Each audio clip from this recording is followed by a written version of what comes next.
प्यारे बच्चों, आज हम आपको बताएंगे इंसुलिन कैसे तैयार किया जाता है और इंसुलिन की कमी से कौन सा रोग यानी मानव में हो जाता है। तो इसके बारे में हम आज आपको बहुत ही आसान तरीके से समझाएंगे। ये हमारा जीव विज्ञान यानी बायोलॉजी क्लास 12 का जो जैव प्रौद्योगिकी एवं उसके उपयोग है उस चैप्टर से लिया गया है।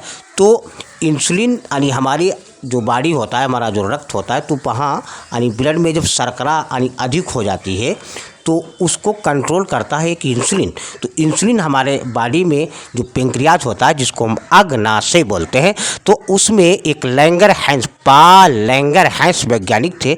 उन्होंने देखा कि छोटे छोटे द्वीप 10-20 लाख द्वीप दिखे, इसीलिए इनका नाम पड़ गया लैंगरहैंस की द्वीपकाएँ। 1869 में इन्होंने खोजा था। तो इसी में अल्फा, बीटा, डेल्टा, गामा कोशिकाएँ होती हैं। तो जो बीटा कोशिका होती है वो इंसुलिन को स्रावित करती है, यानी इंसुलिन को निकालती है। और ये कैसे तैयार होता है, यानी जब किसी में बीमारी हो जाए, डायबिटीज हो जाए, मधुमेह हो जाए, तो अब इंसुलिन तो निकल नहीं रहा है, तो मानव ने अपने निर्मित रूप से इंसुलिन को तैयार किया। तो किस तरीके से तैयार करते हैं उसके बारे में जानेंगे। मधुमेह को नियंत्रित करने के लिए यानी कंट्रोल करने के लिए उपयोगी इंसुलिन जीन को, जो उपयोगी इंसुलिन यानी जीन होता है, तो जंतुओं के अग्नाशय यानी पेंक्रियाज से यानी उनकी कोशिकाओं से पृथक करके अलग करके एक प्लाज्मिक वेक्टर में जोड़कर पूरा योगज डीएनए बनाया जाता है। फिर उसके बाद जीवाणुओं में प्रवेश कराकर इस जीन की अनेक प्रतियां बनाई जाती हैं और अनेक प्रतियां बनाई जाती, इसी को हम बोलते हैं जीन क्लोनिंग।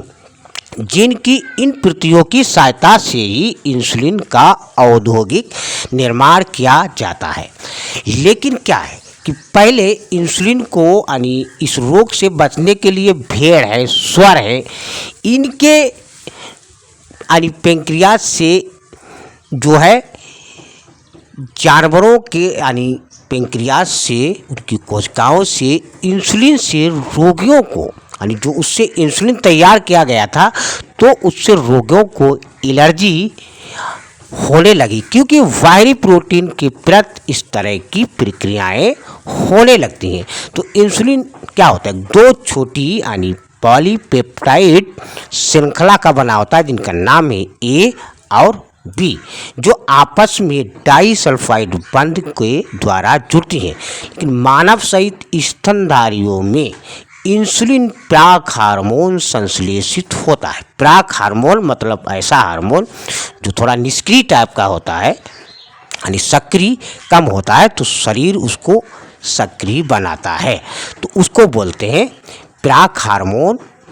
तो स्तनधारियों में इंसुलिन प्राक हार्मोन संश्लेषित होता है, तैयार होता है, जिसमें अतिरिक्त फैलाव होता है, जिसे पेप्टाइड सी बोलते हैं, जिसे पेप्टाइड सी कहते हैं। लेकिन यह यानी सी पेप्टाइड परिपक्व इंसुलिन नहीं होता, जो परिपक्वता के दौरान इंसुलिन से अलग हो जाता है। इसीलिए पुनर्योगज डीएनए तकनीकों का प्रयोग करते हुए इंसुलिन के उत्पादन में मुख्य चुनौती यह है कि इंसुलिन को एकत्र कर यानी परिपक्व इंसुलिन तैयार किया जाना चाहिए। तो सन 1983 में एली लिनिन नामक एक अमेरिकी कंपनी थी। तो उस कंपनी ने 2 डीएनए अनुक्रमों को तैयार किया, यानी ए जो हमारी एली लिली अमेरिका में कंपनी थी, तो उसने 2 डीएनए अनुक्रमों को तैयार किया जो मानव इंसुलिन की श्रृंखला ए और बी के अनुरूप होती है, जिसे ई कोलाई में प्रवेश कराकर इंसुलिन यानी श्रृंखला को तैयार किया जाता है या उसका उत्पादन किया जाता है। इन अलग अलग निर्मित श्रृंखलाओं जो ए और बी को निकालकर डाइसल्फाइड बंध के द्वारा यानी आपस में संयुक्त करके उसको जोड़ करके मानव इंसुलिन या ह्यूमलिन तैयार किया जाता है। बच्चों, हमने ये आपको एक संक्षिप्त में समझाया। लाइक, सब्सक्राइब, कमेंट जरूर कीजिए।